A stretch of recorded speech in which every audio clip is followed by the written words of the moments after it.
Hello my Jumpstart friends, welcome back to another Jumpstart session. I hope you are just as excited as I am to get back into things. So we get to read our storybook, Raccoon on His Own, one more time before we are done with Raccoon on His Own. I hope you are ready to read this again. Friends, just like I said last time, we have 3 more Jumpstart sessions after this. So we finished one last time we were together, and we're gonna finish another one after today. And then we will be down to 2 more Jumpstart sessions, and all of our flowers will be bloomed. I'm pretty excited to see all of the pretty flowers together. But friends, before we get into our next Jumpstart session, we have to remember the really important things. We have to make sure that we keep our hands to ourselves, that we're using inside voices, using our walking feet if we are going anywhere. Have to make sure that we make good choices and respect everyone that we are with. And friends, most importantly, Miss Sophia's favorite expectation is that we still have so much fun with Jumpstart. I know that I'm gonna have a lot of fun, so I hope you have so much fun as well. Friends, like I said, you are gonna go and read our book, Raccoon on His Own with Miss Naughty. First, you're gonna meet with Miss Daniela, and then you will read with Miss Naughty. So I hope you are ready for that and ready for another special guest for our Let's Find Out About It. I'll see you guys later. Hello my Jumpstart friends, Miss Daniela here, and today we are going to be rereading Raccoon on His Own.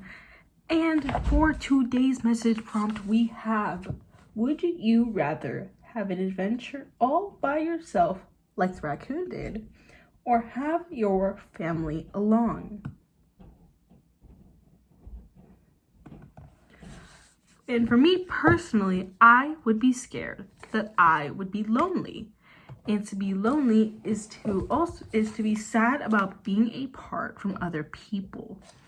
With my family, I would have my parents and I would have my sisters, and I would just have others around me to go on this adventure with. But by yourself, it's just you on your own. But no matter what, the adventure would probably still be fun. And now we're going to head over to Miss Naughty to reread the story and see how much we remember. Bye. Hello everyone, it's Miss Naughty, and I remember this week we were reading Raccoon on His Own by Jim Aronofsky.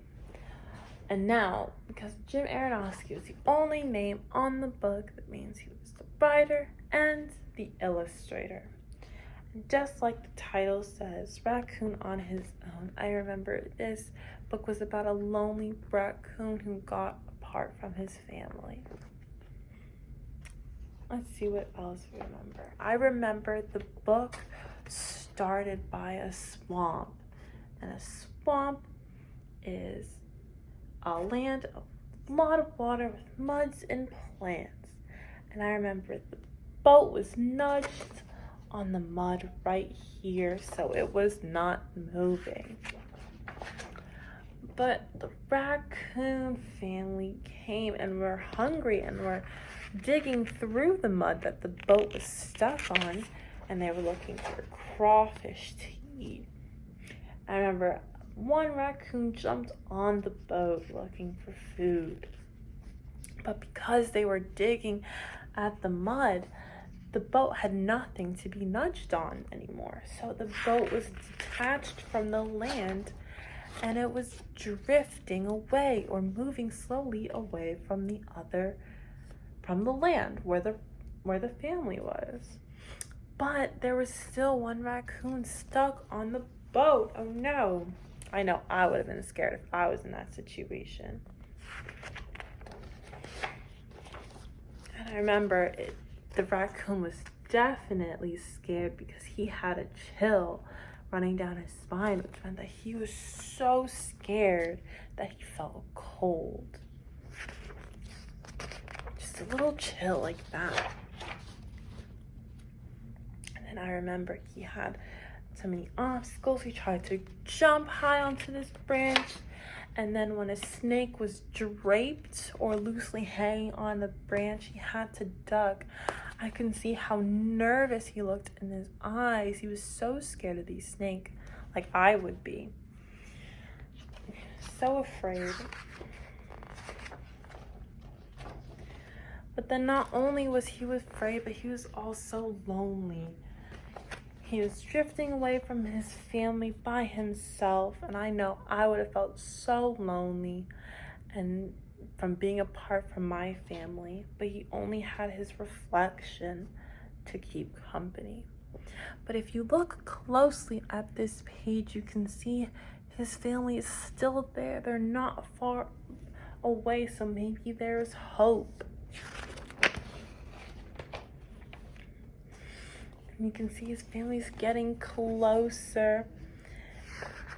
But I remember there was a point where something splashed and he came into contact with an alligator, where he also looked scared, just as scared as he was when he saw the snake. I know I would have been this scared if I saw like a shark or a bear. Those are the animals that I'm scared of. But he was scared of a snake and an alligator. He came across birds.